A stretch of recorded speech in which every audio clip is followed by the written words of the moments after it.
Have you ever received a message that changed your entire life? Not because it was long, not because it was dramatic, but because it came from the one person you thought you had already lost. This isn't just a love story. This is about timing, pride, war, distance, and the message that arrived too late, or maybe exactly when it was meant to. Her name was Lily Thompson. She lived in a small town in Texas where everybody knew everybody. Sunday mornings meant church, and love stories usually started young and stayed simple. But Lily's story was never simple. She met Noah Parker when she was 17. He was loud where she was quiet, fearless where she was cautious. He believed the world was bigger than their town, and he wanted to see all of it. They fell in love the way teenagers do, intensely. Late-night phone calls, dreams about moving to New York or California someday. But after graduation, Noah made a decision that changed everything. He enlisted in the army. Lily tried to be supportive. She smiled when he told her, held his hand, said she was proud. But inside, she was terrified, not just of losing him to war, but of losing him to a world bigger than her. The night before he left for basic training, they sat on the hood of his truck. The sky was quiet, too quiet. "Wait for me," Noah asked softly. She didn't answer right away, because waiting sounds romantic, until you realize it means living in fear every day. "I'll try," she whispered.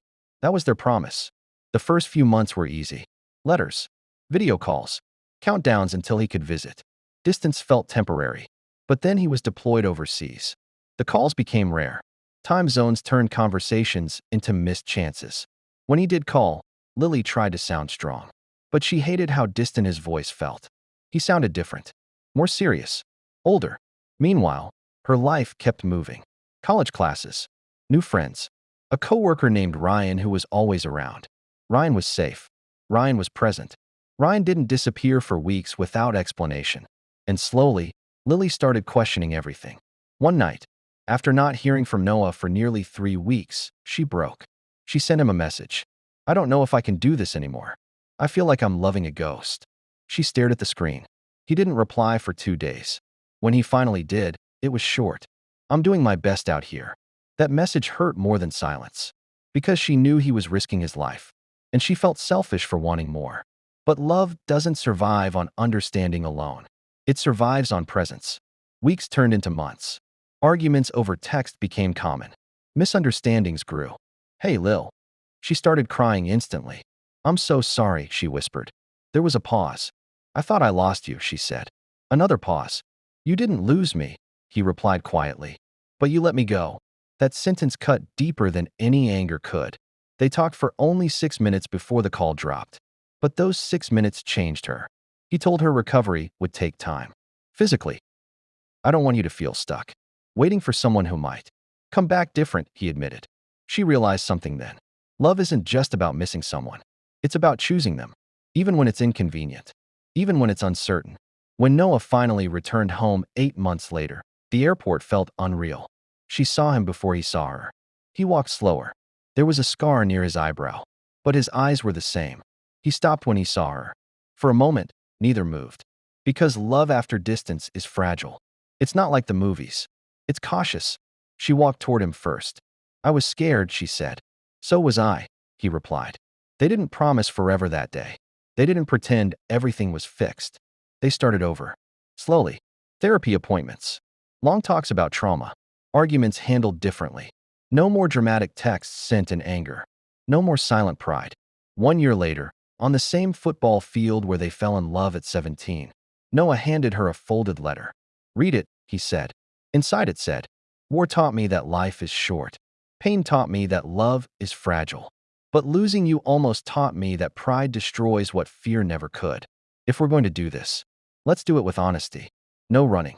No testing each other. Just choosing each other every day." She looked up at him with tears in her eyes.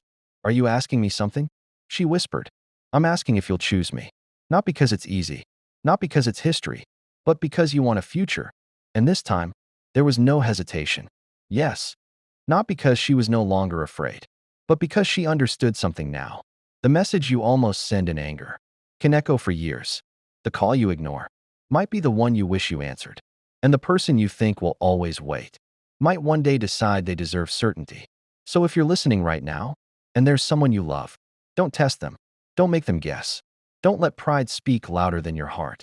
Because not everyone gets a second chance at the airport. Not everyone gets the call back. And sometimes, the message you send today decides the love you have tomorrow. And one night, in frustration, she typed the words that would haunt her for years. Maybe we've outgrown each other. He read it, but didn't respond. 3 days later, she got a call. Not from him. From his mother. There had been an incident overseas. Noah was injured. He was stable, but communication would be limited. Lily felt the air leave her lungs. Her last message to him was basically goodbye.